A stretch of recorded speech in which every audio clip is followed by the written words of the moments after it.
حضرت ابو ہریرہ رضی اللہ تعالیٰ عنہ سے روایت ہے کہ رسول اللہ صلی اللہ علیہ وآلہ وسلم نے فرمایا،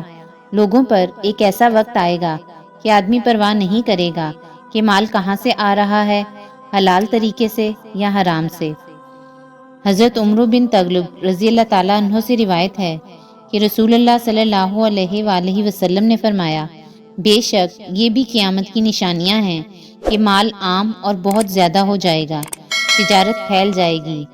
علم دیکھنے میں عام ہوگا، مگر آدمی کوئی سودا کرے گا تو کہے گا میں سودا پکا نہیں کرتا حتیٰ کہ میں فلاں قبیلے کے تاجر سے مشورہ کر لوں، اور ایک بہت بڑے قبیلے میں کاتب تلاش کیا جائے گا تو نہیں ملے گا۔ حضرت حکیم بن حزام رضی اللہ تعالیٰ عنہ سے روایت ہے کہ رسول اللہ صلی اللہ علیہ وآلہ وسلم نے فرمایا، خرید و فروخت کرنے والے دو شخص جدا ہونے سے پہلے بیع کی واپسی کا اختیار رکھتے ہیں۔ اگر وہ ہر بات واضح بیان کر دیں اور سچ بولیں تو ان کی بیع میں برکت ہوگی، اور اگر وہ جھوٹ بولیں اور صورتحال کو چھپائیں تو ان کی بیع سے برکت اٹھ جائے گی۔